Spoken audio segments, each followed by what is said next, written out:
So hello people, this is your channel CATV and in this video we are going to revise SF501।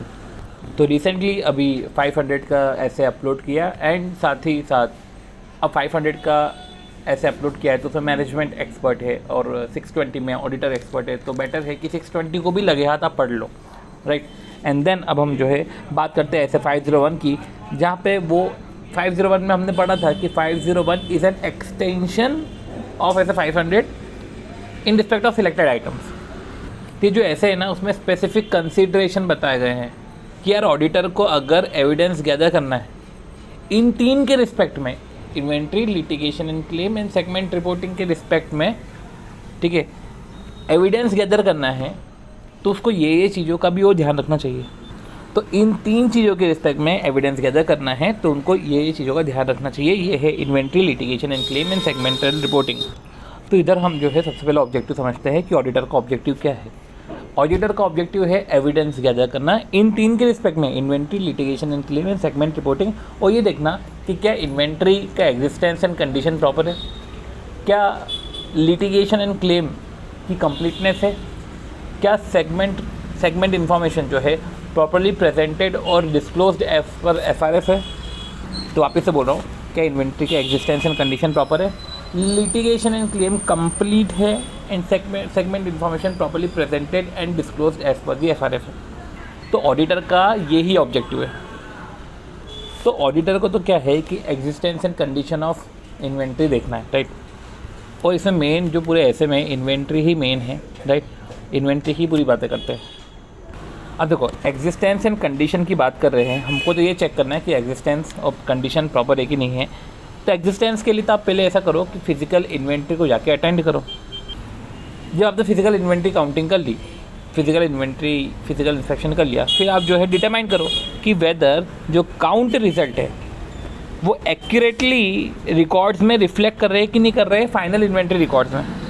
तो existence and condition जानने के लिए, ठीक है, एक एविडेंस गैदर करने के लिए कि इन्वेंट्री का प्रॉपर एग्जिस्टेंस एंड कंडीशन है कि नहीं है, तो पहले मैं फिजिकल इन्वेंट्री जाके चेक कर लूँगा एंड देन मैं ये देखूँगा कि जो रिज़ल्ट है, जो काउंट रिज़ल्ट है, वो फाइनल इन्वेंट्री रिकॉर्ड्स में प्रॉपरली रिफ्लेक्ट हो रहे हैं कि नहीं हो रहे हैं, राइट। तो जब हम फिजिकल इन्वेंट्री काउंटिंग जाते हैं तो वहाँ पे हम EOIP चेक करते हैं। EOIP का मतलब क्या होता है कि इवेल्युएट करना मैनेजमेंट के इंस्ट्रक्शन और मैनेजमेंट के procedure in recording and controlling the results of inventory, physical inventory counting. तो हम क्या करते हैं, हम इधर इवेल्युएट करते हैं, राइट। इवेल्युएट क्या करते हैं कि management instruction and management procedure, management क्या इंस्ट्रक्शन देती है, मैनेजमेंट के प्रोसीजर क्या है इन recording and controlling the physical inventory count. तो अभी हमने क्या किया कि मैनेजमेंट के इंस्ट्रक्शन और प्रोसीजर देखे कि किस प्रोसीजर के थ्रू वो रिकॉर्ड और कंट्रोल करती है। अभी परफॉर्मेंस नहीं देखी है हमने, तो मैनेजमेंट के इंस्ट्रक्शंस एंड प्रोसीजर्स देखे हैं और प्रोसीजर भी देखे हैं। तो काउंटिंग प्रोसीजर नहीं देखे, procedure for recording and controlling the result, कि जो भी रिजल्ट निकलता है उसकी रिकॉर्डिंग एंड कंट्रोलिंग किस तरीके से की जाती है, राइट। अब हम जो है वो परफॉर्मेंस भी देखेंगे कि observe the performance count procedure, ठीक है। आई से अगर आपको इंस्पेक्ट करना हो तो आप खुद भी इंस्पेक्ट कर सकते हैं इन्वेंट्री, ठीक है। P से परफॉर्म कर लो टेस्ट काउंट। तो हमने इधर जो है EOIP करा एंड देन जो है चेक करा कि जो काउंट रिजल्ट है वो फाइनल इन्वेंट्री रिकॉर्ड में एक्यूरेटली रिफ्लेक्ट हो रहे हैं कि नहीं हो रहे। तो देखो, ये तो हमारी है जनरल प्रोसीजर। देखो, फिजिकल वेरिफिकेशन करते हैं तो एक तो जनरल प्रोसीजर है, हमने देखा, राइट। अब कुछ स्पेशल सर्कमस्टेंसेस है जहाँ पे स्पेशल प्रोसीजर लगेगी। स्पेशल सर्कमस्टेंस किस तरीके से कि मैंने जो है physical verification balance sheet date के अलावा, देखो या तो बैलेंस शीट डेट पे किया हो या बैलेंस शीट डेट के अलावा किया हो किसी दूसरे डेट पे, ठीक है। अब चलो, अगर मैंने बैलेंस शीट डेट के अलावा किया, ठीक है, सपोज करो 31 को करना था, मैंने 4 को किया, तो आपने तो यही देखना है ना कि जो 31 से 4 के बीच में, मतलब कि जो काउंट डेट जो 4 है और डेट ऑफ फाइनेंशियल स्टेटमेंट, ठीक है, 31 है, इसके बीच में जो भी चेंजेस है, ठीक है, जो भी चेंजेस है वो प्रॉपरली रिकॉर्डेड है कि नहीं है। और एक पॉइंट ऐसा है कि चलो ठीक है, ऑडिटर जो है एक तो बैलेंस शीट डेट के अलावा उसने किया, सपोज़ करो कि कभी उसने बैलेंस शीट डेट पर ही किया होता, ठीक है, पर वो फिर भी इन्वेंट्री काउंटिंग नहीं कर पा रहा है, वो खुद इन्वेंट्री काउंटिंग नहीं कर पा रहा है। कभी इन्वेंट्री काउंटिंग जो है वो इनप्रैक्टिकेबल है, इनफैक्ट कभी कभी तो इन्वेंट्री थर्ड पार्टी के पास है। तो ऐसी 3 सिचुएशंस में हमको करना क्या है, राइट। तो पहले हम क्या कर रहे हैं, सबसे पहले ये समझते हैं कि अगर हमने बैलेंस शीट डेट की बात करा, राइट, तो इन सब चीज़ों का ध्यान देना पड़ेगा क्योंकि अगर हमने जो है रेलेवेंट डेट के बाद, जो बैलेंस शीट डेट के बाद अगर हमने ऑडिट किया तो हमको इन सब चीज़ों का ध्यान रखना है। ठीक है, सबसे पहले तो यही है कि हम ऑडिट प्रोसीजर परफॉर्म करेंगे कि वेदर जो काउंट डेट और रिजल्ट फाइनेंशियल स्टेटमेंट की रिकॉर्डिंग डेट है और काउंट डेट है, इसके बीच में जो चेंजेस है वो प्रॉपर्ली रिकॉर्ड हुए कि नहीं हुए। तो चेक कर लो कि जो इन्वेंट्री रिकॉर्ड्स है, ठीक है, वो अकॉर्डिंगली एडजस्ट हुए कि नहीं हुए हैं। ठीक है, तो हमको तो यही देखना है ना कि काउंट डेट और जो है फाइनेंशियल स्टेटमेंट की डेट, ठीक है, जो प्रॉपर्ली रिकॉर्डेड हुए हैं कि नहीं हुए हैं। अगर हुए हैं तो अच्छी बात है, इनफैक्ट कभी नहीं हुए हैं मतलब कि ऐसे केस में फिज़िकल इन्वेंट्री का जो हमारा अकाउंट है और जो है रिकॉर्ड्स, उसमें डिफरेंस है क्योंकि प्रॉपर्ली रिकॉर्ड नहीं हुए। तो ऐसे केस में रीज़न समझो, reason for the significant difference कि भैया ये रीज़न क्या है, मतलब कि क्यों आपने रिकॉर्ड नहीं करे। अब चलो, ये तो बात हुई कि जब बैलेंस शीट डेट के अलावा ऑडिट किया। अब पॉइंट ये आता है कि जब ऑडिटर जो है बैलेंस शीट डेट पे प्रेजेंट नहीं था। देखो, एक तो होता है कि भैया counting management balance sheet date पे करता है, पर जो है बैलेंस शीट डेट पे काउंटिंग नहीं हुई, बाद में हुई। और एक होता है कि मैनेजमेंट तो जो है काउंटिंग बैलेंस शीट डेट पे कर रहा था, ठीक है, ऑडिटर को बोला कि आओ आप चेक कर लो, पर जो ऑडिटर है ना वो उसने जो है वो नहीं आ पा रहा है। ठीक है, तो ऑडिटर इज़ नॉट प्रेजेंट। ऊपर क्या था कि काउंटिंग खुद ही मैनेजमेंट की तरफ से काउंटिंग ही बैलेंस शीट डेट के बाद हुई। ठीक है, तब ऑडिटर क्या करे। इधर तो ऐसा है कि काउंटिंग जो है वो उसी दिन है पर ऑडिटर प्रेजेंट नहीं है।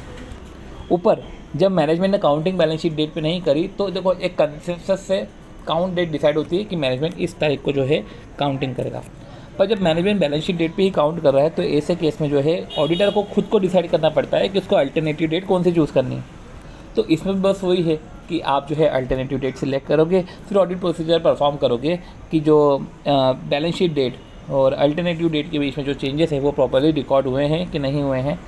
ठीक है, अब देखो ये सब चीज़ें जो आप करोगे ये तो पर्टिकुलर जनरल प्रोसीजर के बाद है। ठीक है, ये स्पेशल प्रोसीजर के कुछ पॉइंट है, जैसे कि अभी हमने इधर बोला है कि ऑडिट प्रोसीजर हम परफॉर्म करेंगे कि जो बैलेंस शीट डेट और अल्टरनेटिव डेट के बीच में जो है डेट, बीच में जो भी चेंजेस है वो प्रॉपर्ली रिकॉर्ड हुए हैं कि नहीं हुए हैं। ठीक है, तो ऐसे केस में हम क्या करेंगे, वो EOIP करेंगे जो हमने पढ़ा था कि इवेल्युएट करो मैनेजमेंट इंस्ट्रक्शन मैनेजमेंट प्रोसीजर। अब ऑब्जर्व तो नहीं कर सकते, ठीक है, ऑब्जर्व तो नहीं कर सकते मैनेजमेंट की प्रोसीजर, आई से इंस्पेक्ट कर सकते हैं। ठीक है, इंस्पेक्ट कर सकते हैं इन्वेंट्री और परफॉर्म भी कर सकते हैं कुछ टेस्ट अकाउंट। तो सिंस इधर हम ऑब्जर्व नहीं कर सकते तो हम इधर जो है वेरीफाई तो कर सकते हैं। देखो, अब हम इसके पहले जो इवेल्युएट था, हम इवेल्युएट तो कर सकते हैं मैनेजमेंट के इंस्ट्रक्शन और मैनेजमेंट की प्रोसीजर कि किस तरीके से उन्होंने रिकॉर्ड और कंट्रोल करा है। ऑब्जर्व तो नहीं कर सकते मैनेजमेंट के काउंट प्रोसीजर, तो ऐसे केस में हम वेरीफाई करते हैं प्रोसीजर जो मैनेजमेंट ने ऑप्ट करे हैं ड्यूरिंग फिजिकल काउंट, मतलब काउंट प्रोसीजर। वेरीफाई करो कि मैनेजमेंट ने प्रॉपर तरीके से करे थे कि नहीं करे थे, क्योंकि इधर आप ऑब्जर्व नहीं कर सकते, आप इधर वेरीफाई ही कर सकते हो, राइट। बस ये देखो कि किस तरीके से मैनेजमेंट ने प्रोसीजर करे थे, वेरीफाई करो और देखो कि किस तरीके से उन्होंने जो है एड्रेस करी थी जो भी डिस्क्रिपेंसीज थी। तो ये सिचुएशन वो थी जब ऑडिटर जो है इन्वेंट्री अकाउंट अटेंड नहीं कर पाया, तो ऐसे केस में अल्टरनेटिव डेट डिसाइड करेगा, फिर देखेगा कि इसके बीच में जो चेंजेस है वो प्रॉपर्ली रिकॉर्डेड है कि नहीं है। ठीक है, एंड जो है इसमें हम EOIP जो हमने पढ़ा था वो तो है ही है। इधर ऑब्जर्व नहीं कर सकता प्रोसीजर, तो वेरीफाई करेगा कि मैनेजमेंट ने प्रॉपर प्रोसीजर ऑप्ट करी थी कि नहीं करी थी और किस तरीके से डिस्क्रिपेंसी को सॉर्ट किया था। फिर ये देखो कि इंश्योर करो कि अप्रोप्रिएट कट ऑफ प्रोसीजर जो है मैनेजमेंट ने फॉलो करे कि नहीं करे, appropriate cut off procedure management ने फॉलो करे कि नहीं करे, और एक रिटर्न रिप्रेजेंटेशन ले लो कि जो इन्फॉर्मेशन है वो कंप्लीट है, कि आपकी तरफ से जो इन्वेंट्री की इन्फॉर्मेशन है कंप्लीट है और आपने अपने प्रोसीजर्स को प्रॉपर्ली लेट डाउन करा। देखो, मैनेजमेंट की जिम्मेदारी होती है प्रोसीजर लगाना, तो एक तरीके से मैनेजमेंट से रिटर्न रिप्रेजेंटेशन ले लो कि आपने अच्छे से करा था, कट ऑफ प्रोसीजर जो है आपने फॉलो करे हैं, आपकी कंप्लीटनेस ऑफ इन्फॉर्मेशन है, मतलब दे दे के तुम्हारा जो काम है तुम उसके रिस्पेक्ट में मेरे को जो है रिटर्न रिप्रेजेंटेशन दे दो। अब हम पढ़ेंगे कि what will be the situation कि जब अटेंडेंस जो है इम्प्रैक्टिकेबल है। देखो, एक तो होता है कि बैलेंस शीट डेट पे नहीं काउंट हुआ, other than balance sheet date पे काउंट हुआ। एक होता है बैलेंस शीट डेट पे काउंट हुआ पर ऑडिटर प्रेजेंट नहीं था। अब एक होता है कि बैलेंस शीट डेट पे काउंट है, ऑडिटर भी प्रेजेंट है, पर इम्प्रैक्टिकेबल है कि मैं कैसे इम्प्रैक्टिकेबल है। अब पॉइंट ये है कि कौन कौन से सिचुएशंस हैं, कौन कौन से फैक्टर्स है जब लगता है कि यार ये जो अटेंडेंस है ना वो इम्प्रैक्टिकेबल है। तो अटेंडेंस आपने मानना चलो इम्प्रैक्टिकेबल है, तो ऐसे केस में ऑडिट प्रोसीजर क्या करेंगे वो तो हम पढ़ेंगे ही पढ़ेंगे, पर कौन कौन से फैक्टर्स है जब लगता है कि अटेंडेंस इम्प्रैक्टिकेबल है। अब फिजिकल अटेंडेंस कहाँ इम्प्रैक्टिकेबल होता है, तो सबसे पहले तो कि इन्वेंट्री का ही नेचर समझ लेते हैं। अपन हमेशा यही समझते हैं कि इम्प्रैक्टिकेबल तब होगा जब जो है डिस्ट्रॉयड हो गई होगी इन्वेंट्री, अपन ऐसा सोचते हैं। तो सबसे पहले आप इन्वेंट्री का नेचर देखते हैं, nature and location of inventory. अब नेचर जैसे कि भैया कोल ऑडिट कर रहे हो या इनफ्लेमेबल है, ठीक है, nature and location, location in the sense कि बॉर्डर पे हो आप, ठीक है। अब जैसे कि nature and location of inventory देखा, फिर अपन ने इन्वेंट्री का ही दूसरा नेचर देखा कि दूसरा पॉइंट देखा कि स्टेजेस ऑफ कंप्लीशन की जो है वो इन्वेंट्री WIP में स्टेज ऑफ कंप्लीशन में, ऐसे केस में जो है काउंट प्रोसीजर या काउंट करना, ठीक है, वो इम्प्रैक्टिकेबल हो जाता है। तो nature and location of inventory, right, and then फिर अपन ने ये देखा कि stage and completion of inventory which lead to जो है इम्प्रैक्टिकेबल, या अपन बोल सकते हैं कि ये फैक्टर्स है जब हमको लगता है कि यार ऑडिट इम्प्रैक्टिकेबल है। पर ये भी समझो इम्प्रैक्टिकेबल अलग होता है और डिफ़िकल्टी अलग होती है। तो कल को ऑडिटर ने बोला कि उसको कुछ जनरल इनकन्वीनियंसी थी, तो जनरल इनकन्वीनियंसी कभी भी एक्सक्यूज़ नहीं होता है ऑफ नॉट अटेंडिंग। आप अटेंड नहीं कर पा रहे हो, आपका अटेंडेंस इम्प्रैक्टिकेबल है, वो हो सकता है इन कारणों से कि nature and location of inventory, stage of completion of inventory, पर जनरल इनकन्वीनियंसी को मत मान लेना कोई सा भी फैक्टर। मतलब एक तरीके से आपको थोड़ी बहुत इनकन्वीनियंसी हो रही, ठीक है, तो ये तो एक फैक्टर होता नहीं है।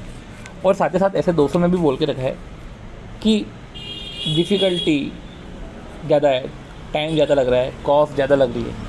ये कोई वैलिड बेसिस नहीं है किसी भी ऑडिट प्रोसीजर को ओमिट करने का, जब वो ऑडिट प्रोसीजर करना ज़रूरी है क्योंकि कोई अल्टरनेटिव ऑडिट प्रोसीजर नहीं था, ठीक है। तो ऑडिट प्रोसीजर को ओमिट करने का कोई औचित्य नहीं है। और साथ ही साथ जो है परसुएसिव एविडेंस से कम एविडेंस पे सेटल होना कभी कोई मतलब नहीं है।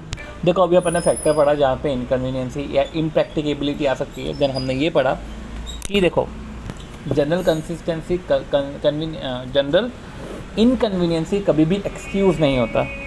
फिर अपन ने पढ़ा ऐसे दोस्तों में matter of difficulty, time and cost, कोई एविडेंस नहीं है, कोई एक रीजनेबल बेसिस क्रिएट नहीं करता है, कोई बेसिस क्रिएट नहीं करता है हम किसी प्रोसीजर को ओमिट कर दें, ठीक है, जब वो ऑडिट प्रोसीजर करना ज़रूरी है और इसके अलावा कोई अल्टरनेट प्रोसीजर नहीं है, तो ये कोई वैलिड बेसिस नहीं है। दूसरा कि ये कोई वैलिड बेसिस नहीं है कि हम परसुएसिव एविडेंस से भी कम एविडेंस पे सेटल हो जाए। तो क्या है कि matter of difficulty, time and cost एक कोई वैलिड बेसिस नहीं है कि आपने जो है ऑडिट प्रोसीजर को ही ऑमिट कर दिया और ऑडिट प्रोसीजर से कोई एविडेंस गैदर हो रहा था तो आपने लेस देन परसुएसिव एविडेंस पे उसको सेटल कर लिया।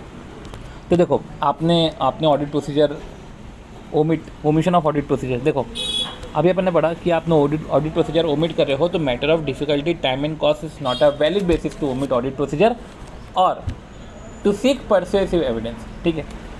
अब ओमिशन ऑफ ऑडिट प्रोसीजर जो है उसमें डिफ़िकल्टी, टाइमिंग एंड कॉस्ट, एक जनरल इनकन्वीनियंसी, राइट, ये कोई एक्सक्यूज़ नहीं होता है।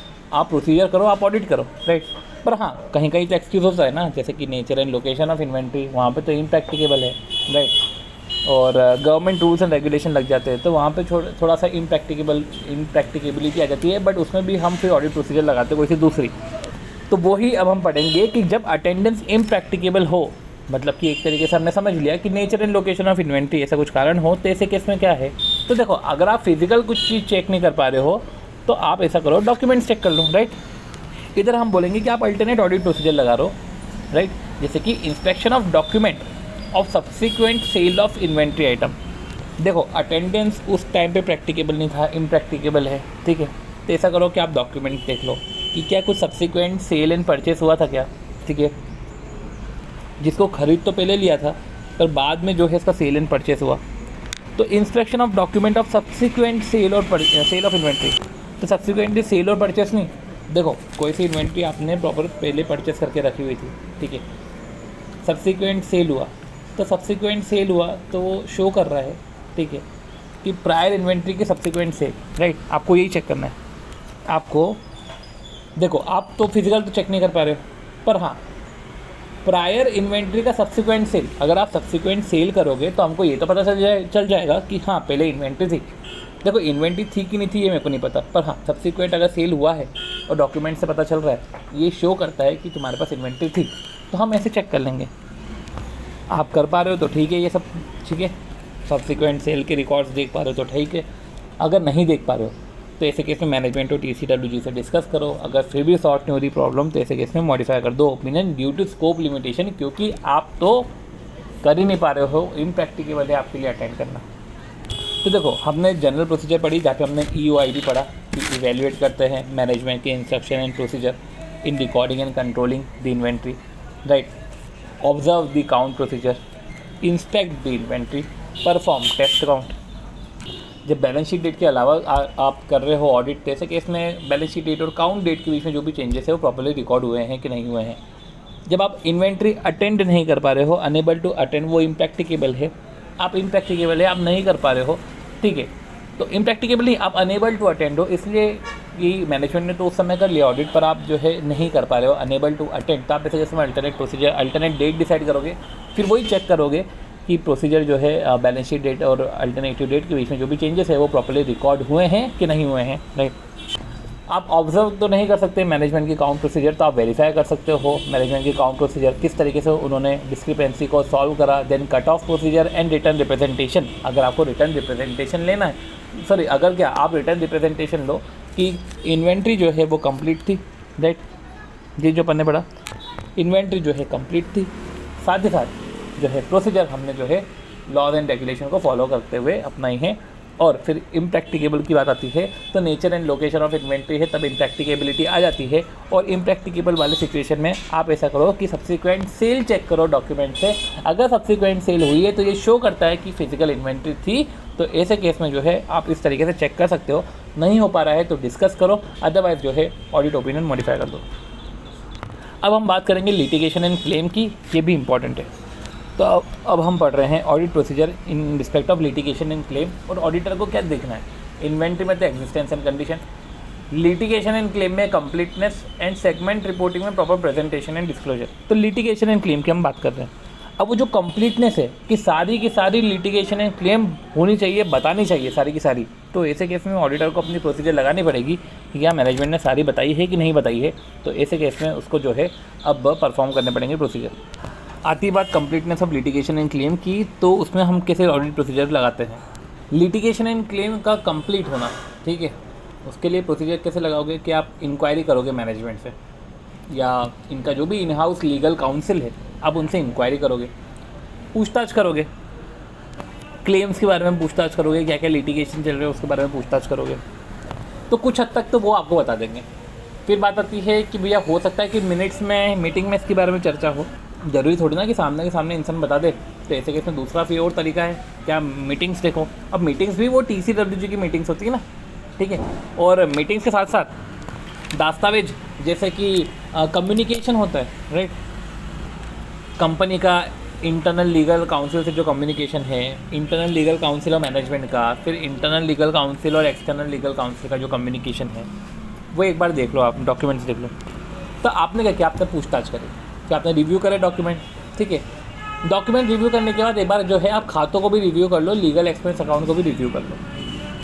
तो यही बोल रहे हैं कि इंक्वायरी करो आप मैनेजमेंट से। देखो, मैंने बोला कि जो भी लिटिगेशन क्लेम है उस रिस्पेक्ट में आप मैनेजमेंट से, ऑफिसर से, एम्प्लॉय से, किसी से भी इंक्वायरी करनी है करो, ठीक है।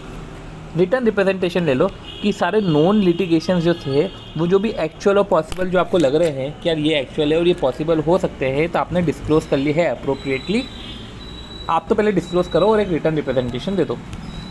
फिर जो है आप बाकायदा एक बार मैनेजमेंट से पूछने के बाद एक बार जो है अब आप फिर रिव्यू करो डॉक्यूमेंट्स आपने रिव्यू करे, मीटिंग्स के मिनट्स देखे, कम्युनिकेशंस देखा, एंड लीगल एक्सपेंस अकाउंट देखा।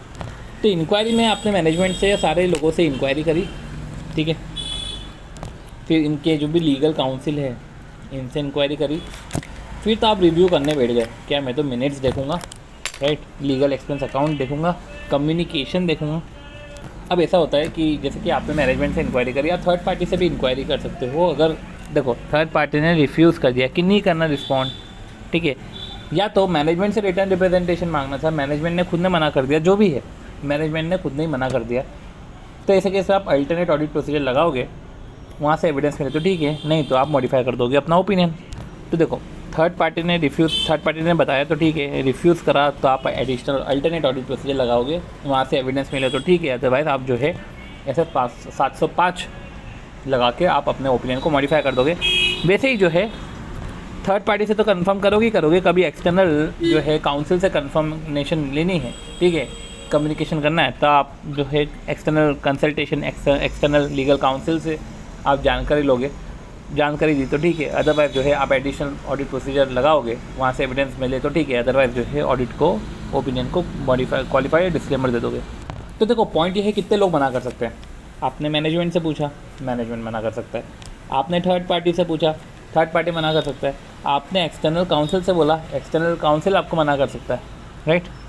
पर जो भी है मना कर रहा है तो इसका मतलब ये नहीं कि एकदम से ओपिनियन दे देंगे, हम अपना अल्टरनेट ऑडिट प्रोसीजर लगाएंगे, वहाँ से एविडेंस गैदर हुए तो ठीक है, अदरवाइज हम क्वालिफाइड या डिस्क्लेमर ओपिनियन दे देंगे। रिटर्न रिप्रेजेंटेशन की अपन ने बात कर ही ली थी, तो अपन ने इन्वेंट्री के सारे पॉइंट पढ़े, लिटिगेशन एंड क्लेम के पढ़े। अब हम जो है सेगमेंट रिपोर्टिंग की बात करते हैं। सेगमेंट रिपोर्टिंग के केस में ऑडिटर का यही ऑब्जेक्टिव रहता है कि क्या जो है sufficient and appropriate audit evidence gather करेगा कि मैनेजमेंट ने सेगमेंट इन्फॉर्मेशन को प्रॉपर्ली प्रेजेंटेड और डिस्क्लोज कराई कि नहीं कराए। अब सेगमेंट मेथड को सेगमेंट इन्फॉर्मेशन डिस्क्लोज करने के लिए मेथड होती है, तो सबसे पहले अंडरस्टैंड करो मेथड जो मैनेजमेंट यूज़ कर रहा है एक सेगमेंट इन्फॉर्मेशन को डिटरमाइन करने के लिए, ठीक है, कि ये सेगमेंट इन्फॉर्मेशन को मेरे को प्रेजेंट या डिस्क्लोज करना पड़ेगा। तो पहले तो आप मैनेजमेंट से ही पूछो कि मेथड कौन सी यूज़ करी है आपने किसी भी सेगमेंट इन्फॉर्मेशन को डिटरमाइन करने की, क्योंकि मेरे को तो यही देखना है कि सेगमेंट इन्फॉर्मेशन प्रॉपर्ली प्रेजेंटेड और डिस्क्लोज है कि नहीं है। तो उसके पहले सेगमेंट इन्फॉर्मेशन पता करना जरूरी है। सेगमेंट इन्फॉर्मेशन पता करने के लिए आपने प्रॉपर मेथड लगाई होगी, तो मेरे को ये मेथड समझने की है कि आपने किस मेथड से जो है आपने सेगमेंट इन्फॉर्मेशन डिटरमाइन करी, ठीक है। तो ठीक है, आपने उसको एप्लीकेशन मेथड को टेस्ट करा, test application of such method कि हाँ ये जो मेथड है इससे आप सेगमेंट इन्फॉर्मेशन पता कर रहे हो। हाँ वैसे ये एप्लीकेशन, ये मेथड बुरी नहीं है, एक बार ये एप्लीकेशन आपने देखा, फिर ये देखा कि क्या ये जो मेथड है, ठीक है, with such method are likely to result in disclosure. इस मेथड से जो है जो डिस्क्लोजर है एज पर FRF है, with such method is likely to result in disclosure as per the FRF। अब पॉइंट ये है कि मेथड कौन कौन सी होती है। अभी अपन ने पूछा ना कि अंडरस्टैंड करो मेथड, किस मेथड से जो है मैनेजमेंट ने डिटरमाइन करी, पर ये मेथड अभी तक अपने को बताई गई नहीं है, ये ऐसे में नहीं बताया है कि किस मेथड से, वो तो हम जो है सेगमेंट रिपोर्टिंग का इंडिया से हम वही देखेंगे, ठीक। तो ये देखो कि इस मेथड से जो है likely to result in the disclosure as per the FRF, ठीक है। तो आपने मेथड समझी, फिर आपको जब एनालिटिकल प्रोसीजर लगाने हैं, अदर ऑडिट प्रोसीजर लगाने हैं, आप वो प्रोसीजर लगा लो अगर आपको लग रहा है कि इससे मैं पता कर पाऊँगा कि whether segment information properly presented और डिस्क्लोज है कि नहीं है, तो इस प्रोसीजर से भी आप पता कर सकते हो, ठीक है। तो मेथड पता करो, उसकी एप्लीकेशन देखो, whether method leads to disclosure as per the FRF। Other audit procedure लगाना है तो वो देख लो। अब ये सब समझने के बाद जो है आखिरी क्वेश्चन ये था कि ऑडिट प्रोसीजर क्या होगी जब इन्वेंट्री थर्ड पार्टी के पास है। तो बनती बात है कि हमने पढ़ा था कि जब इन्वेंट्री थर्ड पार्टी के कंट्रोल में है तो ऐसे कैसे एक जनरल चीज़ें होती है कि भाई आपने कंफर्मेशन की रिक्वेस्ट कर दी, तो आपने रिक्वेस्ट करा कंफर्मेशन, ठीक है, वो रिस्पॉन्स करेंगे, ठीक है। वो रिस्पॉन्स ऐसे कर सकते हैं कि देखो इतनी क्वांटिटी में है, ये कंडीशन ऑफ इन्वेंट्री है, एग्जिस्टेंस एंड कंडीशन ही आपको देखना है ना। तो रिस्पॉन्स भी जो है क्वांटिटी कंडीशन, हमने एडिक्वेट प्रोविज़न बनाए हैं तो प्रॉपर क्वांटिटी में है, प्रॉपर कंडीशन में है, बाकायदा हमने एडिक्वेट प्रोविज़न बनाया है। तो हमने इस तरीके से जो है पहले तो इनसे कंफर्मेशन की रिक्वेस्ट करी, उन्होंने रिस्पॉन्ड करा बाकायदा, हमने इंस्पेक्शन और अदर ऑडिट प्रोसीजर भी लगाए, फिर भी अगर वो स्टिल डाउट अबाउट इंटीग्रिटी, तो ऐसे केस में हम करते क्या है कि हम फिजिकल इन्वेंट्री को ही जो है इंस्पेक्ट कर लेंगे, खुद से इंस्पेक्ट कर लेंगे, या तो अनदर ऑडिटर को बोल देंगे कि तू जाके इंस्पेक्ट करके आ जा, ठीक है, या तो सर्विस ऑडिटर की रिपोर्ट भी मंगवा लेंगे, ठीक है। तो हम ऐसे कर सकते हैं कि फिजिकल इन्वेंट्री काउंटिंग कर ली, सर्विस ऑडिटर की रिपोर्ट मंगवा ली in respect of internal control. हमने जो है डॉक्यूमेंट्स को वेरीफाई कर लिया इन द सेंस कि वेयर हाउस से जब आता है तो वेयर हाउस की रिसिप्ट होती है, तो आपने वेयर हाउस रिसिप्ट अपने डॉक्यूमेंट्स को वेरीफाई कर लिए, आपने कंफर्मेशन ले लिया, ठीक है ना। जैसे कि थर्ड पार्टी में है तो आपने थर्ड पार्टी से कंफर्मेशन ले लिया, या पार्टी जिसको इन्वेंट्री जो है प्लेज्ड है, कोलेट्रल में है, तो आपने वहाँ से कंफर्मेशन ले लिया, इस तरीके से। तो यही देखो इन्वेंट्री अगर थर्ड पार्टी के कंट्रोल में है तो ऐसे केस में ऑडिटर जो है कंफर्मेशन की रिक्वेस्ट करता है, और जो थर्ड पार्टी है वो आपको quantity condition whether adequate provision has been made और नॉट, ठीक है, तो ये सब उन्होंने बताया। आप इंस्पेक्शन करते हो, अदर ऑडिट प्रोसीजर करते हो। अगर आपको फिर भी डाउट रहता है इंटीग्रिटी के बारे में तो आप फिजिकल इन्वेंट्री काउंटिंग करते हो, या तो आप खुद से कर सकते हो या तो किसी दूसरे ऑडिटर को अरेंज करके आप उनसे करवा सकते हो। सर्विस ऑडिटर की रिपोर्ट ले सकते हो with respect to internal control, ठीक है, कि उनके काउंट प्रोसीजर कैसे हैं, उनका प्रॉपर रिकॉर्डिंग है कि नहीं है, प्रॉपर कंट्रोलिंग है कि नहीं है, सेफ गार्ड प्रॉपर है कि नहीं है। खुद आप इंस्पेक्ट कर सकते हो डॉक्यूमेंट, इनके वेयर हाउस रिसिप्ट का कंफर्मेशन ले सकते हो, थर्ड पार्टी से कंफर्मेशन ले सकते हो, पार्टी जिनके पास इन्वेंट्री प्लेज है। इस तरीके से जो है आप थर्ड पार्टी की रिस्पेक्ट में ऑडिट प्रोसीजर लगा सकते हो, ठीक है। तो हमने सेगमेंट रिपोर्टिंग में भी देखा कि क्या मेथड यूज़ होती है, एप्लीकेशन ऑफ सच मेथड, क्या उस मेथड से एडिक्वेट डिस्क्लोजर हो जाएगा, आपने ये देखा, ठीक है। फिर आपने जो है बाकायदा लिटिगेशन एंड क्लेम में देखा कि जो भी आपको पता है litigation, non litigation, possible litigation, वो सब आपने कम्युनिकेट कर दिया, ठीक है। आप कम्युनिकेट हमको कर दो, फिर हम मैनेजमेंट से पूछ भी लेंगे, ठीक है, इंक्वायरी भी कर लेंगे, लीगल काउंसिल से भी कर लेंगे, एक्सटर्नल पार्टी से भी कर लेंगे। जो भी एक्सटर्नल लीगल काउंसिल है उन्होंने रिप्लाई करा तो ठीक है, अदरवाइज़ हम अल्टरनेट ऑडिट प्रोसीजर लगा के एविडेंस को गैदर करेंगे। हम रिव्यू करेंगे आपके मिनट्स, आपके जो कम्युनिकेशंस होते हैं, साथ ही साथ लीगल एक्सपेंसेस अकाउंट को। फिर हमने बहुत सारी सिचुएशन पढ़ी थी कि जब इन्वेंट्री जो है other than balance sheet date जो है आपने करा था इन्वेंट्री फिजिकल काउंटिंग। एक है कि बैलेंस शीट डेट पर ही किया था पर ऑडिटर प्रेजेंट नहीं था, एक था कि बैलेंस शीट डेट पे था, ऑडिटर भी था पर वो इम्प्रैक्टिकेबल है, ठीक है, और एक है थर्ड पार्टी। ये सारी सिचुएशन हमने देखी। और एक जनरल प्रोसीजर हमने देखा कि EOIP करके एक जनरल प्रोसीजर है कि हम इवेल्यूएट करेंगे कि मैनेजमेंट के प्रोसीजर क्या है, instruction and procedure regarding to the recording and controlling of the inventory, controlling the results of the inventory, observe the test count, observe the performance, management performance, count performance, ठीक है, फिर inspect, ठीक है, inspect physical inventory, perform test count, ठीक है। इस तरीके से हमने ये देखा। साथ ही साथ हमने ये देखा कि इन्वेंट्री में existence and condition, litigation and claim में कंप्लीटनेस, एंड सेगमेंट इन्फॉर्मेशन में प्रेजेंटेशन एंड डिस्क्लोजर देखते हैं। बाय। तो होप सो वीडियो अच्छा लगा होगा। अगर वीडियो अच्छा लगे तो please do like the video, share the video and subscribe to the channel CATV।